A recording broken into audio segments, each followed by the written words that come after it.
Good day, this is Jim Pytel from Columbia Gorge Community College, Renewable Energy Technology Program. This is Digital 1. Today we're going to have a discussion about binary numbers, which are astoundingly similar to our decimal numbers we previously discussed, except rather than having the digits 0 through 9 to play with, we are limited to two digits, 0 and 1. Very similar to there being only two styles of music in the world, country and Western. There are only two digits in binary numbers, 0 and 1. So very similar to our decimal numbers where we had digits 0 to 9, we realized that we were still, we're not limited to just 0 through 9. Through the use of position is basically indicative of weight, we're capable of counting beyond 9. That's the same thing in binary. So what we're going to do is just kind of do a comparison between the decimal system and the binary and see how similar they are. So decimal and binary. Okay, so we've got the digits 0 to 9. Binary, we've got 0 to 1. Position is still indicative of weight. What are those positions? Well, they're powers of 10. Here, they're powers of 2. Okay, so if you, at the decimal point, they're increasing. Powers of 10. To the right, decreasing. Ditto, ditto. Basically increasing powers of 2 to the left. So let's do our decimal, 10 to the 0, 10 to the 1, 10 to the 2, dot, dot, dot. Going to the right, 10 to the negative 1, 10 to the negative 2, dot, dot, dot. So our binary, 2 to the 0, which anything to the 0 power is a 1. 2 to the 1, 2 to the 2, dot, dot, dot. To the right, decreasing, 2 to the negative 1, 2 to the negative 2, dot, dot, dot. So far, we're seeing incredible similarities between our two number systems here. Okay? So finally, the number is the sum of the positional weights multiplied by that number in that position. So remember our example, let's say 34. Well, we're using, again, digits 0 through 9. 3 and 4 are within the range. What is the positional weight of each one? Well, the 4 is in the 10 to the 0 spot, so that's 4 times 1. The 3 is in the 10 to the 1 spot, so that's 3 times 10, or 30 plus 4. Basically, it's the sum of those numbers multiplied by their appropriate positional weight, 34. Same thing with binary. Let's say if I gave you the number 1, 0, 1, and I tell you that's in binary, and sometimes how people indicate that, because I could easily say 101, and someone on the street might think I'm talking about 101. Well, sometimes you might see a tiny 2 next to it, and what that implies is basically it's base 2. It's an easy way so you're not confused. Hey, I'm talking about decimal 101. I'm talking about binary 101. Two different numbers, as we'll see. Okay, so 101 binary. It looks like this 1 is in the 2 to the 0 spot. A 0 is in the 2 to the 1 spot. And a 1 is in our 2 to the 2 spot. Again, we're using digits 0 to 1. We are limited to that number, basically an on state and an off state, or more appropriately, off state and an on state. And we're putting a number on or off in those positional weight columns. Okay, so what is 2 to the 0? Anything to the 0 power is a 1. What is 2 to the 1? Well, 2. What is 2 to the 2? 2 times itself, 2 times 2 is 4. So now, very similar to our decimal, where the number is the sum of the positional weights but multiplied by the appropriate number in it. Well, what's the appropriate number in it? It's a 1. you don't have to worry about the zeros. Basically, just discard anything with a 0 in it. So 1 times 4 plus 1 times 1 is 5. So 101 in base 2 is equal to 5 in base 10. By the way, that's what that is, base 10. So let's just do a simple counting exercise here. Let's count in decimal. This should be pretty easy for everybody. 0, 1, 2, 3, 4, 5, 6, 7, 8, 9. What do we do when we get to 9? Well, we add another position, 1, 0, and start over. 1, 1, 1, 2, 1, 3, and so on and so forth. And we keep on going up to 99. 99. When we get, happens when we get to 99?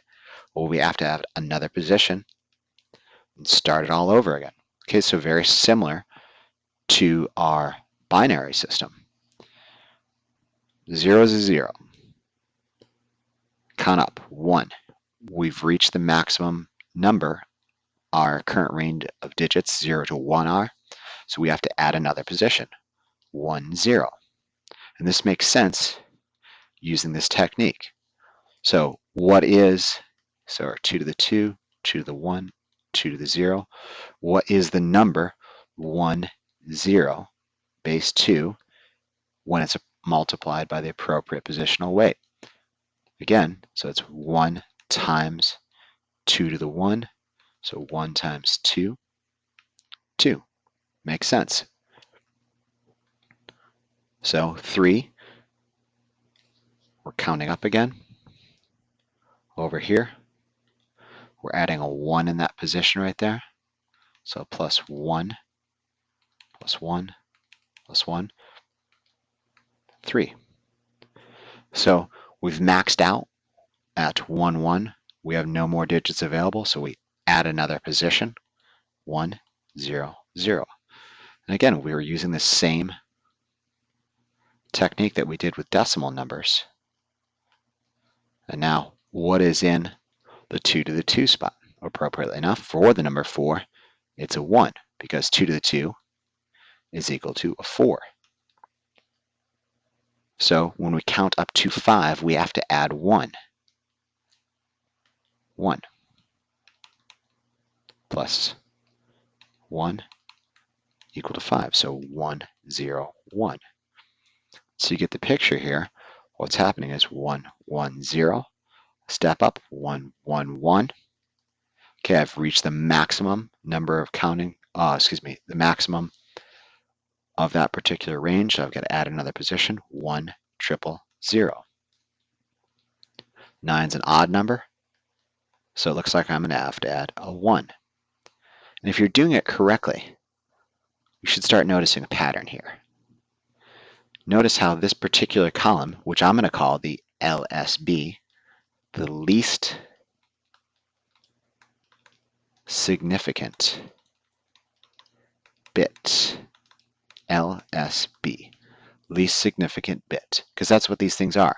A bit is an indication of an on or off state, and that's what digital systems use. You can't tell a computer to have a voltage range from 0 to 9 and then have a voltage range from 0 to 100. Basically, computers and digital systems are strictly on-off.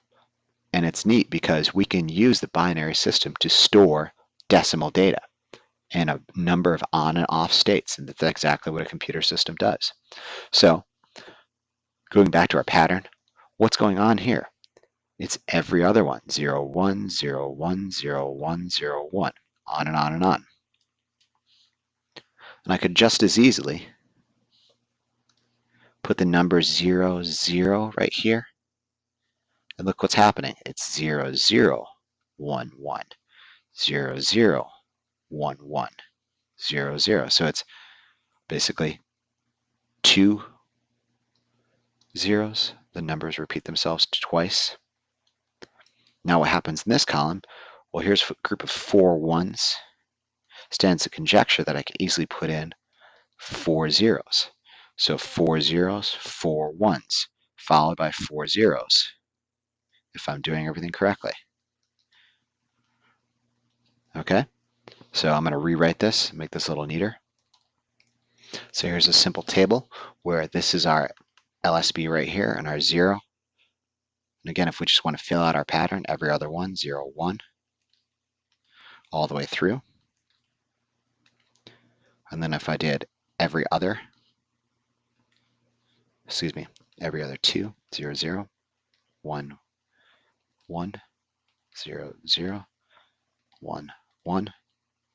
And now if I did every 4, I'm doubling every single time.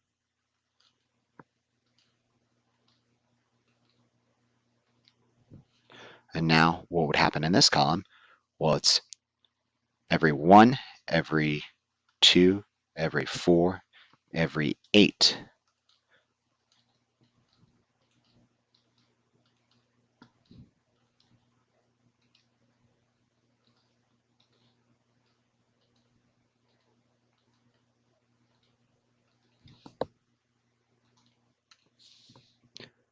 Which so happens to be the positional weight of that particular column. That's 2 to the 0, 2 to the 1, 2 to the 2, because remember, 8 is actually 2 to the 3, so it's a handy technique. So I'll go ahead and fill out the rest of this thing. And so that's the whole column filled out there. So basically, let's just take an example. The decimal number 10 can be written as the binary number 1010. Is that true? 1010.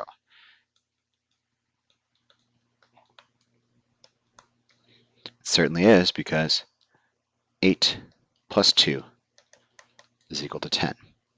Okay? So you notice something interesting is happening here at 15. What happens at 15? Well, there's 1 8 in there.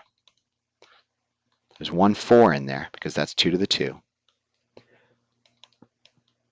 There's 1 2 to the 1 in there, which is 2. And there's 1 1. So 8 plus 4 is 12. Plus 2 is 14. Plus 1 is 15. What happens at 16? Does it go back to 0, 0, 0? According to our pattern, it does. But there's a problem. We are limited to expressing a maximum number of 15 if we use 4 bits. Okay? So 16 is actually expressed as 1, 0, 0, 0, 0. Where again, what is this guy? 2 to the 4, 16. Okay? So there's a little bit of a formula that you can figure out if you're dealing with excessively large numbers of bits. You can figure out the largest number, any number of bits, largest decimal number. Should clarify. Largest decimal number capable of being displayed by a number of bits n is 2 to the n minus 1. Okay?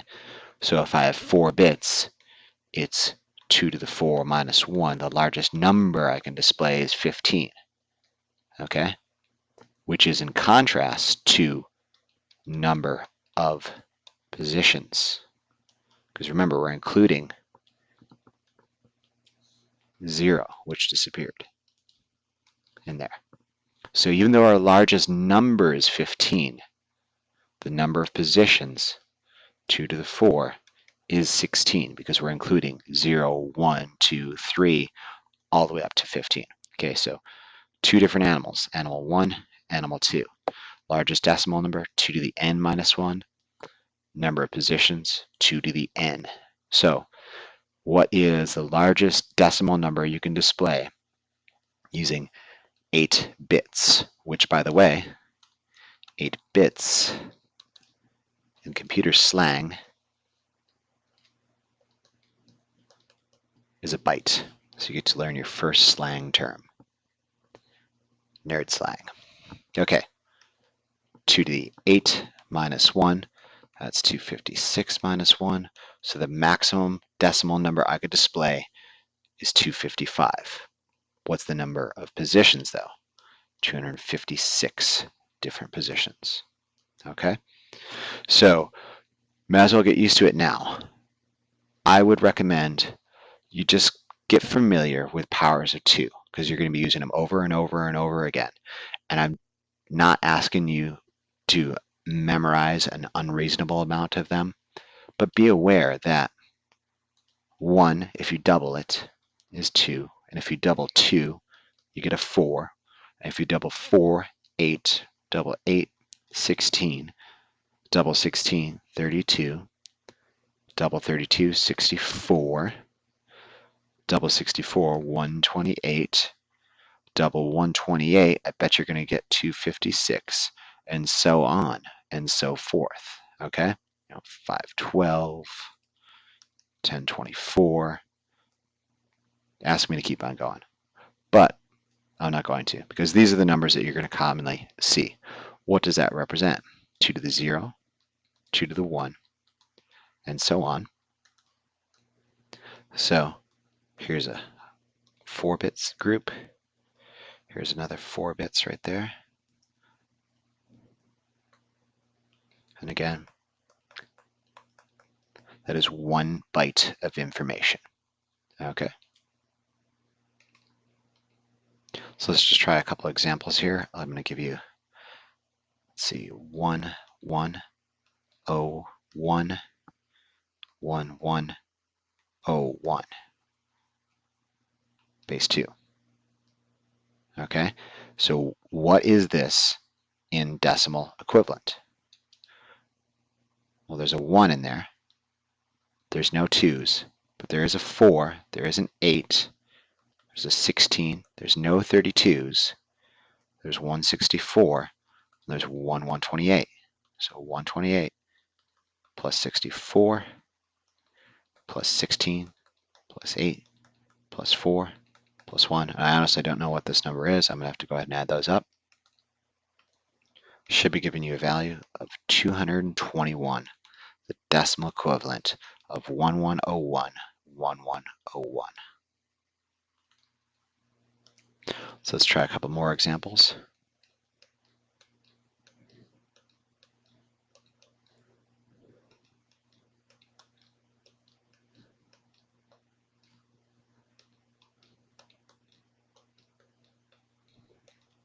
So here are 3 separate 8-bit binary numbers. And what I'm asking you to do is figure out their decimal equivalents. And if you feel confident with these things, just go ahead and pause the tape and knock it out. And we'll be right here waiting for you to go over these and hopefully get the same answers. Okay, if you're back, what is quadruple 0, 1 0, 1 0? Well, you can kind of shortcut it. If quadruple, from our table earlier, if the 4-bit number 1010 is 10, and you're adding a string of 4s to the left of it, this being the MSB, which by the way is the most significant bit, and that is the LSB. There's only one MSB. There's only one LSB. But if we're adding 4 numbers that are to the left of 1010, have we really changed 1010 at all? The answer is no, because there's 1 8 and there's 1 2 in there. Our decimal equivalent is 10. And I put a base 10 there to differentiate between 1 0 in binary, which is 2, by the way. Remember this one. 1 0 base 10 does not equal 1 0 base 2, because 1 0 base 2 is 2.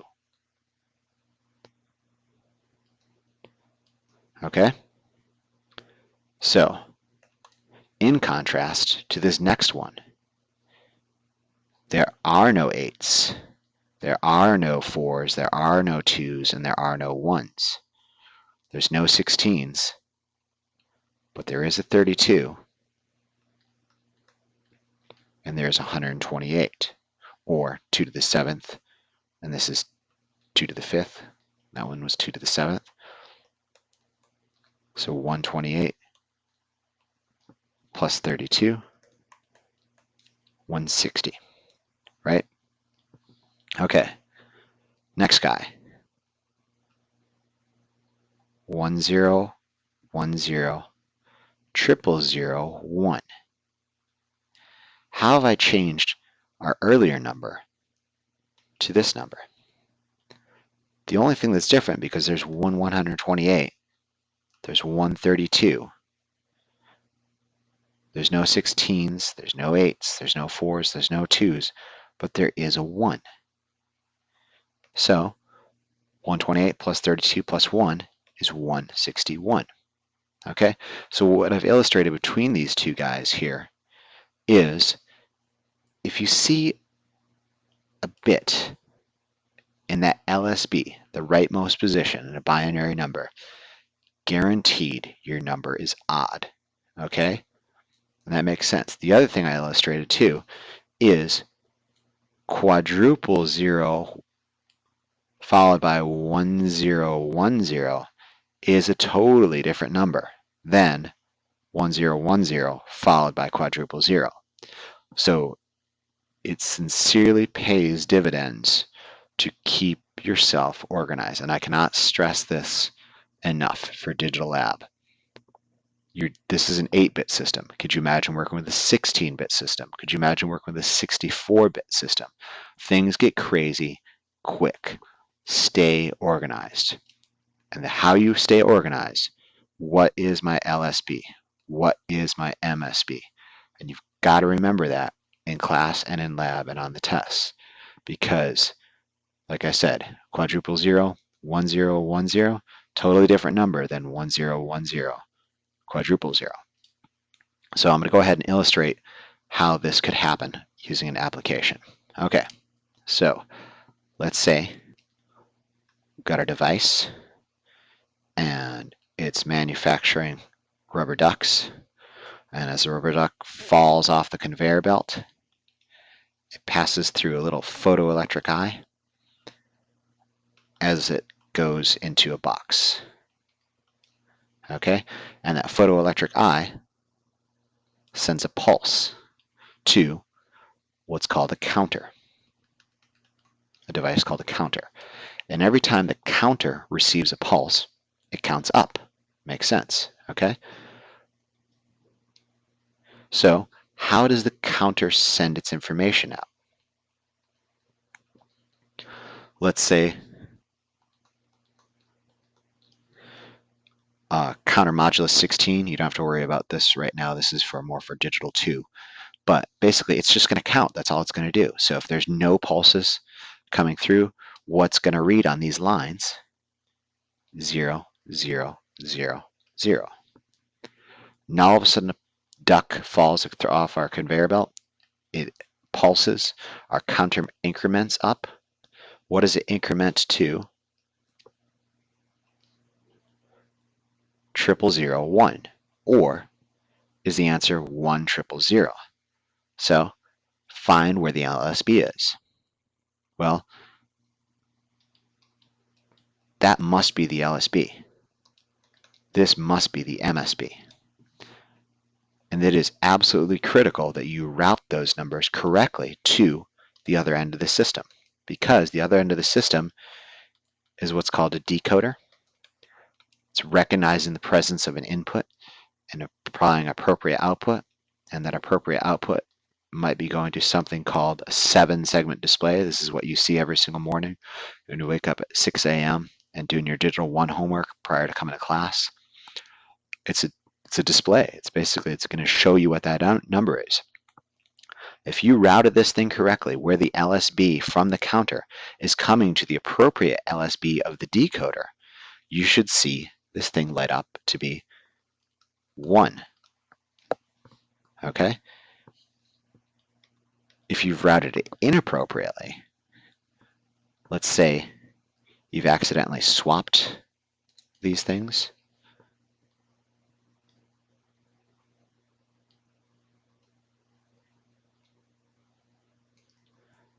what is going to light up? If this LSB is actually inappropriately sent to the MSB of the decoder, what is it going to display? It's going to display 4, right? Nope, because what is this positional weight? Well, it's not a 4, because 4 is actually right here. That's an 8, that's a 2, that's a 1. Okay, so it's actually going to display 8. Okay, because if you think about it, it's a 4-bit 2 to the 0, that's our LSB, 2 to the 1, 2 to the 2, 2 to the 3. If we were supposed to get the number 1, but it inadvertently got rewired the wrong way, what should we be getting? Well, we'd be getting a 2 to the 3, which is an 8. So that is one method of setting up a circuit, just trial and error. And let me tell you, that is not an appropriate method, because again, this is a 4-bit position, 4-bit counter.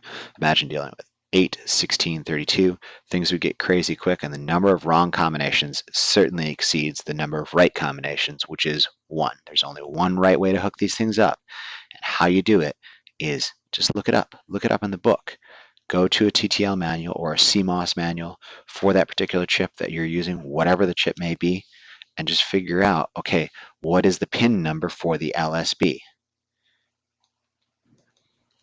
And make sure that appropriate pin number is routed to the appropriate pin number for the LSB of the decoder.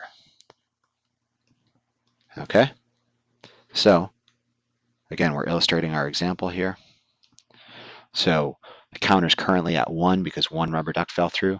Now the counter, another rubber duck comes through. A pulse is sent to it. What happens? We sent the number MSB to LSB 0, 0, 1, 0, which is 2.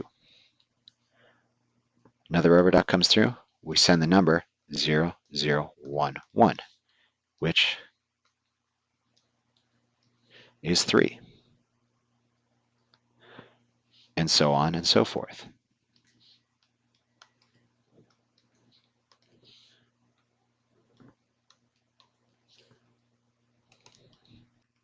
So again, the key point in this portion, just a word of advice, stay organized.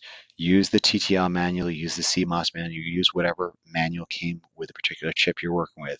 And make sure you are hooking up the pin numbers to the appropriate LSB and MSB for a number. The other thing is too is get used to reading things backwards, used to reading things sideways, left and right. All you got to do is figure out where the MSB is and read it from there. Okay, so one last thing which I neglected to mention regarding this, if this is increasing powers of 2, 2 to the 0, 2 to the 1, 2 to the 2, what's to the right? Well, just like decimal, decreasing powers of 2. So what is 2 to the negative 1? Well, what does that represent? That is 1 divided by 2 to the 1, which we all know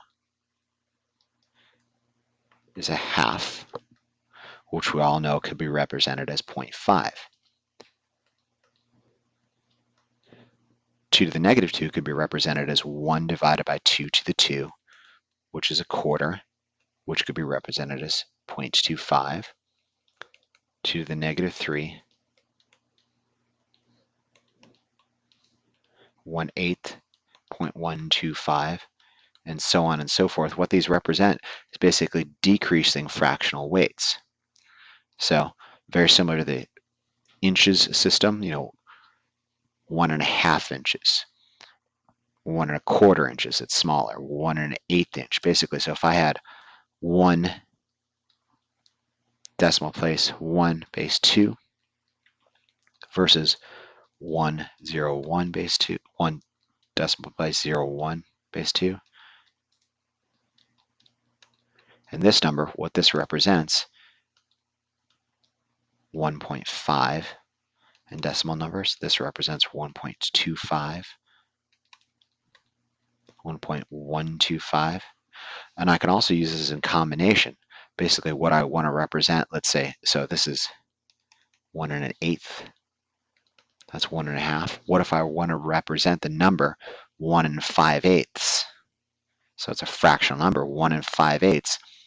Well, think about it. It's a half plus an eighth. That's 5/8. So I could write it as 1 decimal place 1 0 1 base 2, which represents 2 to the 0,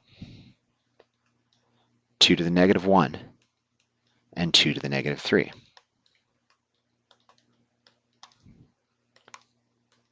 (1.625), which is 1 5/8.